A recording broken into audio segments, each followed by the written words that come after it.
everyone. I hope everyone has had an extraordinary evening. Okay, oh, these headphones are on backwards because of course they are. And I wouldn't have noticed. I hope everyone had an extraordinary week. Mine was quite a lot of work, but not much more than that.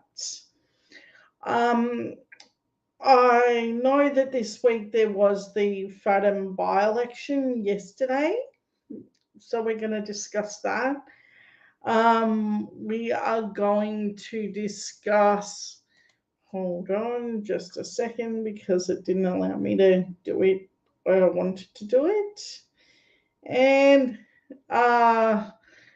we're going to talk about Craig Kelly's misconduct, the party of ROBODEBT. Lies on the NDIS, Miss Higgins' new gig, and link to the no camp. And then lastly, Barnaby's misconduct. Now, every week we have discussed different forms of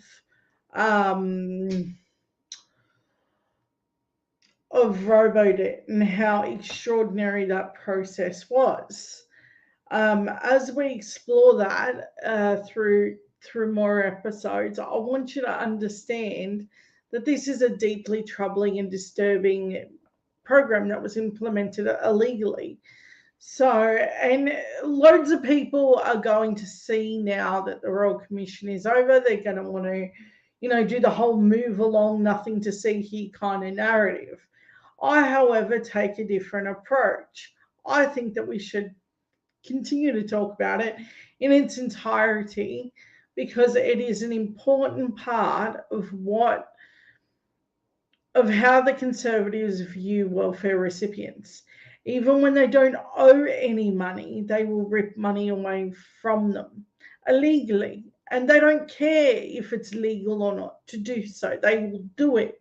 This is why you can never vote Conservative. It will always bite you. Okay, FADDEN results. So as you know, Stuart Roberts resigned from his post because, doing the things that he was doing, and the Integrity Commission would have looked into some of his dealings. With all of that known, eventually it would have caught up with him. But turns out the Liberal candidate won. So in knowing that, the Liberal candidate did have a 10% swing for them. So, and it was a very safe Liberal seat. So for Peter Dutton to think that this is a win for him, it is a joke and a laugh and every other measure. If they're going to call this one win for him an amazing triumph, given all the losses, you're a little bit overstretching your toolbox in a very safe seat with a 10% swing in your favour. It's insane. Okay, next one, Craig Kelly's misconduct. Yet again, Craig Kelly has proven himself to be the shenanigans man, the man that can't do anything by the book. He has to try and find ways to bend the rules, whether that be in terms of call flutes or other extraordinary things that he will lie to people about.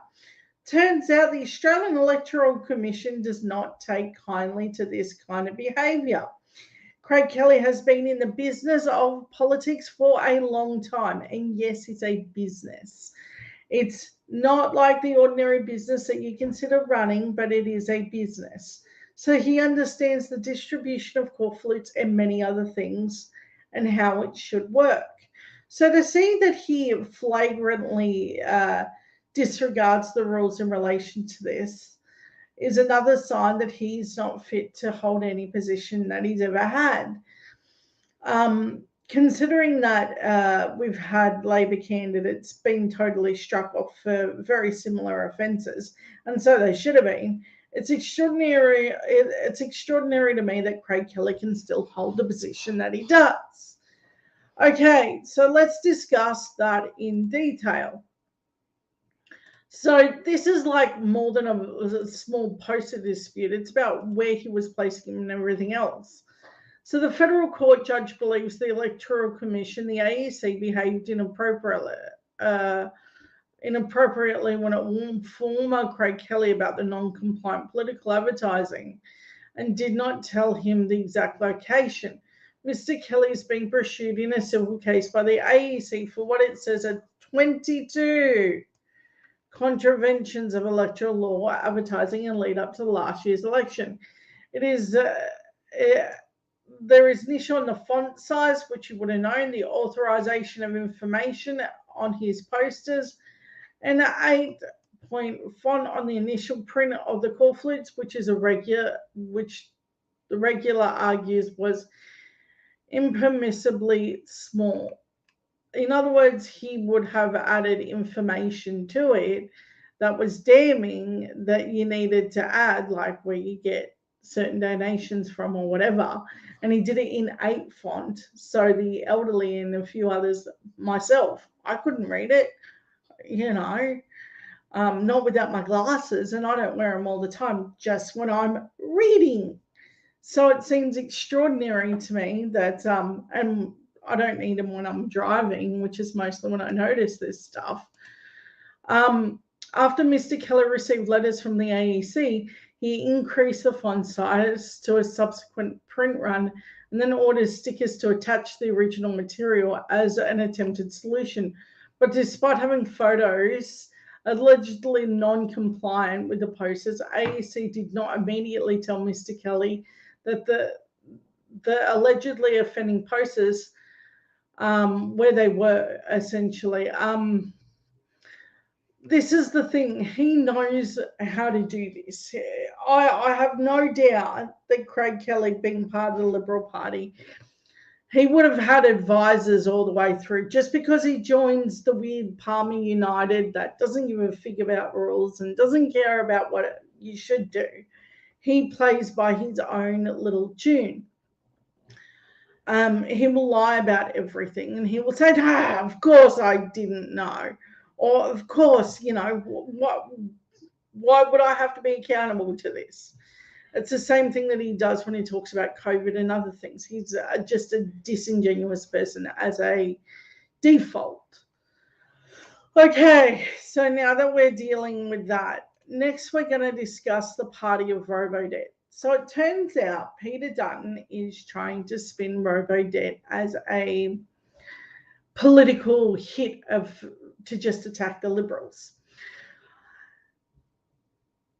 Even if ALP used it as like a whacking tool, my God, they're not swinging it hard enough if they were. Because for what they did, they should be whacked. They should be whacked for an eternity. This should have made them a political pariah for an eternity. So to insinuate that something that they did that's illegal shouldn't be held against them in a political nature when they made the laws politically is a little bit of an oddity for me. So take a listen when Jim Chalmers is asked about exactly that, which is extraordinary that, journalists are taking Peter Dutton at his face value. Like, oh no, but this is a legitimate question. No, it isn't. He's an idiot. It's like, why do we have to take anything that he says ever seriously? So here we go. Prime Minister, Peter Dutton made it clear yesterday that Jenny Wilkinson and Dr. Stephen Kennedy would not be his picks, that he found them objectionable. He said the decision was made this morning. So there is a new Reserve Governor General, Michelle Bullock. That's what the lead up to this is, and I probably should have done this before I played the video. She is replacing Philip Lowe as the Reserve Bank Board person running it, governor. I find it extraordinary that Peter Dutton should have anything to say about that after the very disgraceful actions of Philip Lowe, using interest rates the way that he has as a blunt force object, which has obviously failed. Philip Lowe failed at what he did. It's that simple. So to have Peter Dutton make any comment on it at all, it's extraordinary. Did that factor into your decision today? Zero. Yeah. Less than zero, it must be said. But Jim? Peter Dutton is so relentlessly negative that he's even now bagging things that aren't happening, right? And this is bordering on the pathological when it comes to his negativity. And to describe people of the calibre of Stephen Kennedy and Jenny Wilkinson, who have advised both sides of politics in a frank and fearless and impeccable way, as somehow tainted, it's not those two that are tainted. You know, we won't be taking lectures about the public service from the party of ROBODEBT. Prime Minister Peter So Dutton. that's an extraordinary point. Why should we take any advice from a party that are acted illegally in the disinterest of the people? Not for the interest of the people, for the disinterest of the people. That's the extraordinary thing. Like what? I don't mind if Labor are attacked for things that they do that are bad at all. I think if it's meritorious, go for broke. But the last person I want to hear it from is someone who did so much damn damage. The last person I want to be making any public comments about disgraceful behaviour is ones that behaved abominably. It's a little bit like saying, I'm going to ask a serial killer if I'm a good person. Why would I do that? Why would I even entertain that notion? It's extraordinary when you think about what the media does. They're basically asking the serial killer, is it okay, you know, that their words have got some merit here. That's how they're behaving. This is all normal. It's, you know, it's a normal journalistic day. And let's run with that story because that's ordinary. It's not normal. None of those circumstances are normal. But there are, if the Liberal Party cleans himself up, changes that image and makes sure that they are fully accountable for ROBODEBT and many other things, the rorts and everything else, jobs for buddies and the whole bunch of other things, like they have no moral compass at all. So I find it extraordinary that they're trying to lecture anyone on anything. I think Labor should be criticised, but by an appropriate person. I'm not going to ask my local axe murderer how good I am. That's just not going to happen. You know, it's, yeah. Okay, so I want to thank there are ROBODEBT heroes here. As we're going to talk about ROBODEBT, I want to talk about the heroes. Thanks to Bill Shorten, he has outlined some extraordinary people. And I want you to understand that this comes from a really dark place. What happened with ROBODEBT is extraordinary. So for Bill Shorten to say, these are the heroes.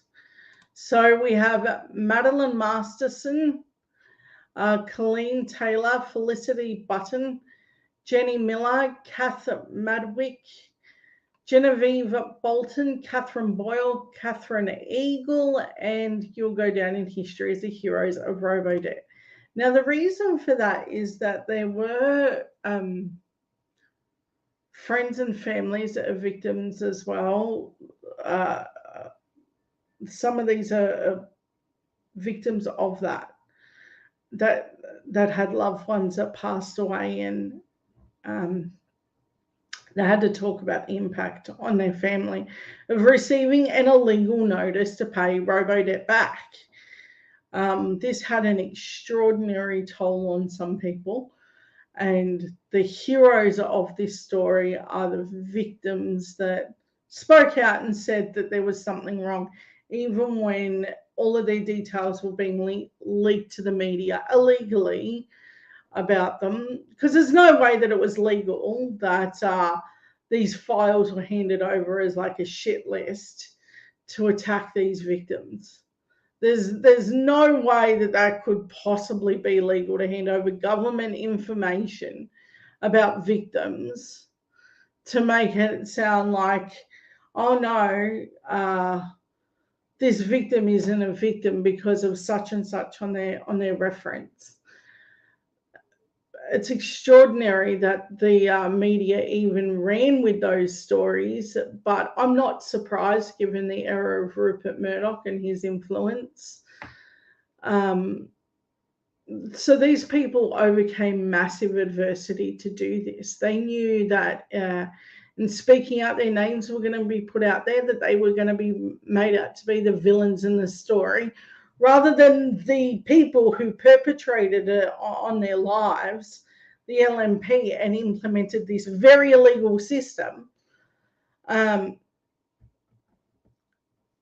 cannot thank these families enough for coming forward, and the people questioning the perpetrators of this whole thing too. They were an extraordinary. I can't remember the name of the two people. I remember one was female and one was male. And listening to, I'm terrible at names.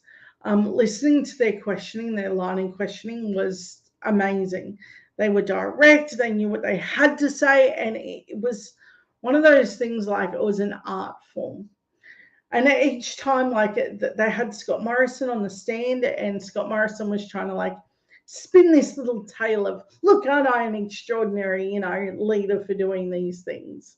And I was trying to be ethical, and they were like, well, that's not what we asked you, Mr. Morrison. We'll go back to the evidence. So that was like really the great part for me, seeing that in the ROBODEBT saga. But it's not just that part that worries me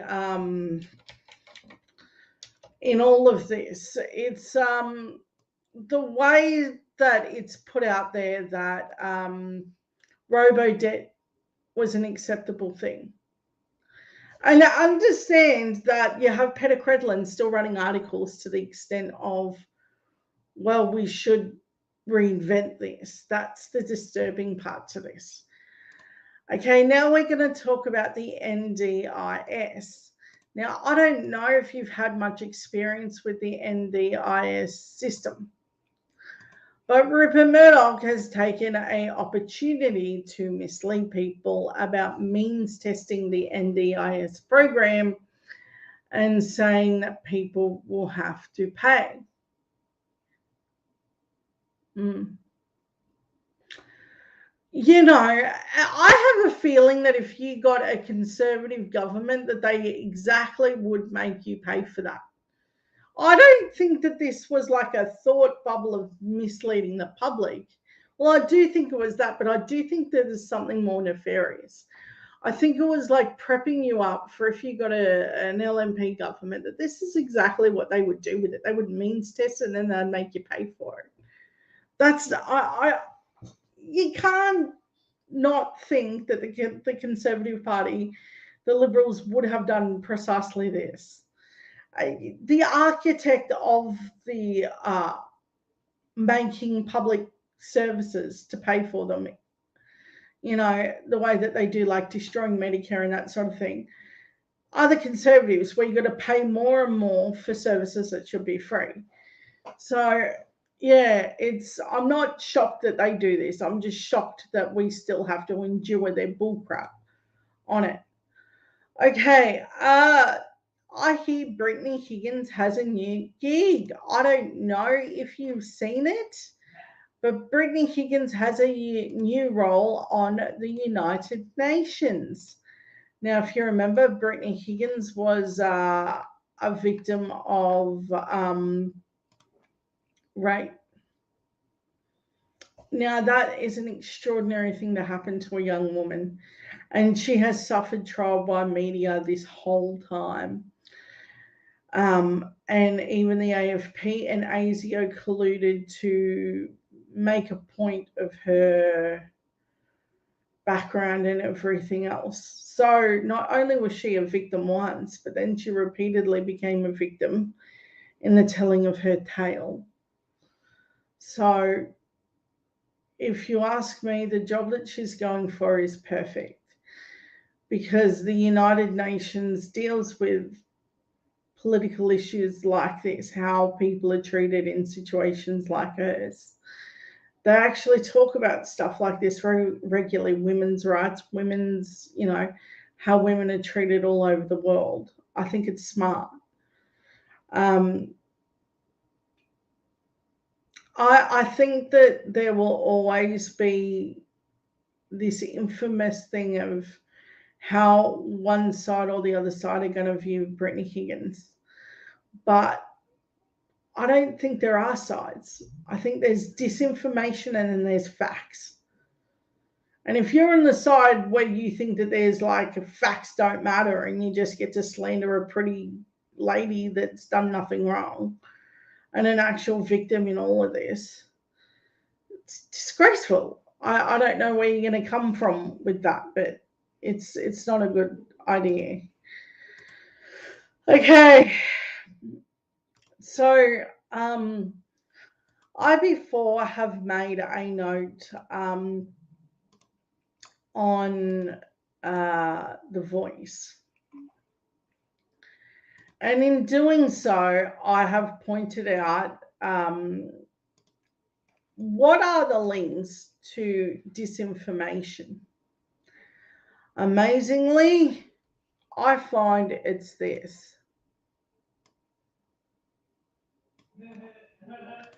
Christian politics. Now, why would I say that? Well, here's why. Christian politics has turned themselves into some mental gymnastics to justify doing terrible things, like not recognizing First Nations people in Parliament, like reversing women's issues overseas, going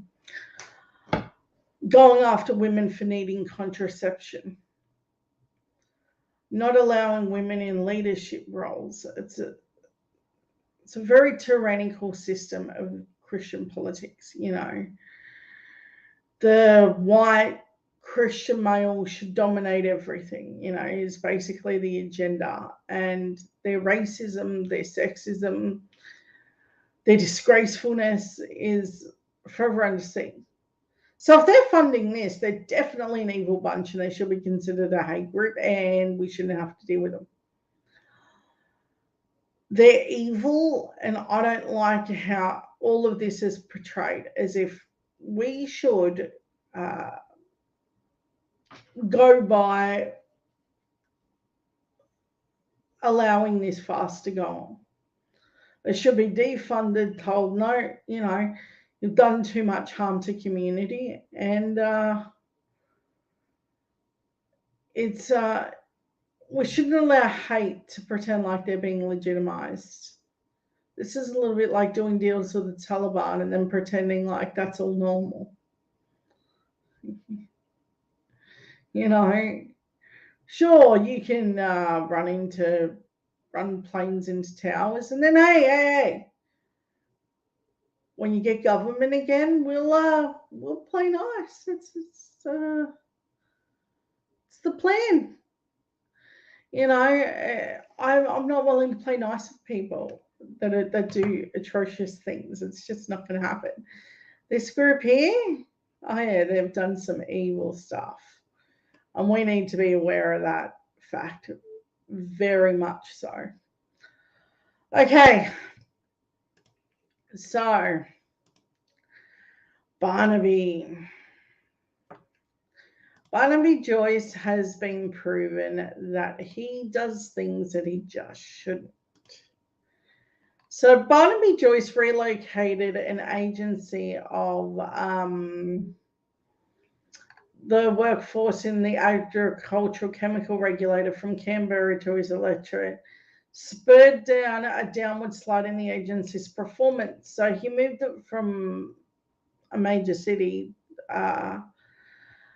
in Canberra to Armidale, because pretending like moving it there was going to hell for this kind of agencies. This costed a lot to do too. So it's come out that there's a poor workplace culture and a lack of corporate knowledge and leadership since he took it, because, you know, Agriculture Minister Murray Watt commissioned law firm Clayton UTZ to review the Agricultural Chemicals Authority following the allegations in Senate estimates hearing in November that a male employee had urinated on a colleague's after a staff Christmas party. The review points to the decisions made by the former Agricultural Minister Barnaby Joyce to relocate the agency to Armidale as one of the key factors behind the demise of the good governance at the institution. Because they're all take a look at Barnaby and tell me that he hasn't had one too many beers now. He's extraordinarily ill-equipped for any job. However, 15 employees made the move, to which reports said was a major factor in the loss of corporate knowledge, driver of the agency's poorer performance. Joyce said on Friday that he defended his decision as minister, accusing the Albanese government of being out of touch with regional Australia. What the fuck does that have to do anything? It's got nothing to do with regional Australia. This has to do with how the agency works and how it's not working. Barnaby likes this subterfuge of, well, you know, this all has to do with farming. No, it doesn't. What it has to do with how this operates on a 30,000 feet view. And if it got worse moving it to where you moved it to, and the thousands that you, well, millions that you spent doing it, and now we know it was all for naught and it's gotten worse, that's not a out of touch review of this. That's exactly what it is. It's how they do things. They have to pretend like, no, I didn't do the wrong thing, everyone else did. So you're saying that Labor has no belief in regional Australia? What's the findings demonstrated the incompetence and maladministration of the former coalition government? And it does. The matters identified by the review are very serious and point to systematic problems, the administration and governance, Mr. Watts said in Brisbane on Friday. So people have recently resigned from these posts as a result of this moving. He appointed public servant Ken Matthews to evaluate the agency structure and governance by October, and consider moving the agency back to Canberra where it actually works. And yes, it's blatant pork barreling. That's exactly what this is. To call it anything else is extraordinary. And I don't want to mince my words with someone like Barnaby Joyce. He's deceptive by nature, and he just is an awful creature.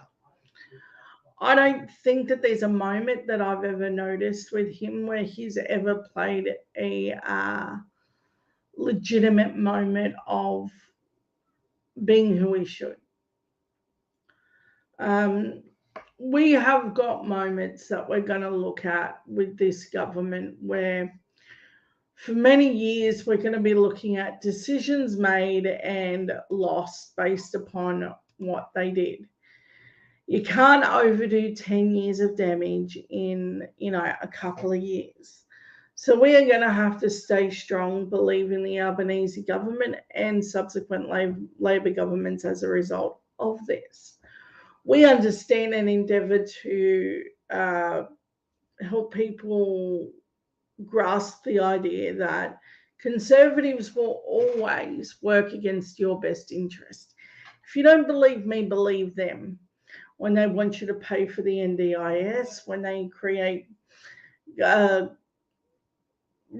and scams everywhere that they go, when they do things like destroy NBN, NDIS, and other helpful programs like Medicare. So I understand that and then sell off public housing homes and everything that's not nailed down and makes things exponentially more expensive. So I understand when I tell you this, that this is no small feat that they managed to accomplish here. They managed to take an extraordinary moment of pure greed and help themselves and ruin the country as a result. And but thanks to Rupert Murdoch, who very heavily benefited from this deal by getting numerous grants and things like women's sport and a whole bunch of other things. Like they even used a dispute with Facebook to hand Rupert Murdoch more money. So they've allowed a lot of bad stuff to happen over the 10 years that they held government. This Barnaby misconduct moment is one of almost a million moments I can point to where they do stuff like this. This isn't, and ROBODEBT and NDIS and many more other programs where they do this. So don't be surprised the more that we uncover, and don't get disillusioned in the more that we uncover, because it takes a lot to unwind the ticking time bomb of our economy and everything else that they wound up in some convoluted scheme to make all their buddies a little bit richer and make you that little bit poorer, and then convince you that it's the immigrants that you need to attack because everyone's a little bit poorer. Extraordinary position to be in. And worse than that, I want to tell you this. If you're worried about who you should be going after, remember it's the very people who told you we can grab money illegally and it won't matter and accountability won't happen, because they weren't going to do anything about it. They weren't going to stop. Not until it was fully cleared up that what they did was totally bloody illegal. And that's where we're at. We're at a point that they had to do something so terrible and ruin so many lives that people are like, oh yeah, you know, these people are bad. No, I knew long before ROBODEBT that the Conservatives were bad. ROBODEBT just helped shine a light on how awful of a government that they continue to be, and that no accountability will ever come. If you listen to Peter Dutton's speech on how he thought it was used as a political football and took no accountability, that's a sign that they're not interested in making things better. They are going to continually make things worse. Understand that that is not the goal of what I want to achieve. I want to have a healthy opposition. I want to make sure that opposition can attack Labor on anything that they do wrong. But we can't do it with this coalition government. It just can't. Whatever they think that they're putting out there to you and I as an opposition, they're not. What they're really doing is they're peppering little things out there to make themselves sound like it really wasn't that bad. Well, with a very, very fast-growing housing crisis and issues around the NDIS, the NBN, and many other Medicare and other programs, you tell me what they left behind in the ROBODEBT and everything else. The death and destruction of the LNP, there were many, many lives lost. I don't think that they were just lost in ROBODEBT. I think that they were lost in a housing crisis that was originally put up there by selling off all the public housing, which now is trying to be rebuilt with a ALP bill. But, you know, we've got the stubborn Greens telling people that it's not good enough. So why even agree to it? That's the stupidest logic I've ever heard. You know, better to do nothing than to hold the government hostage to everything that you want. That's stupid. But this is where we're at. We can't do that anymore. The Greens need to start towing the line and making sure people get real relief today. But that won't happen when we don't hold them accountable. I reckon we should call up every Green senator and then say, why? That is a stupid plan. If I find out people are voting Green for that kind of garbage, that's ridiculous. They may as well have the LNP. It's redundant. It doesn't help governance. It hinders it. And given that ALP has a mandate, I don't think that they quite understand what they've done. Stupidity at its finest. But yeah, that's enough on all of that. All right. I want to thank everyone for an amazing night. I think this is going to be an ongoing saga of where we're at with this. I want to thank everyone who was able to join me live. Make sure that you like, share, and subscribe to this channel. Make sure that you tell your friends about it. And for more of a weekly breakdown, you can see more of this. There is plenty more videos to click on these channels. Thank you. Night, guys.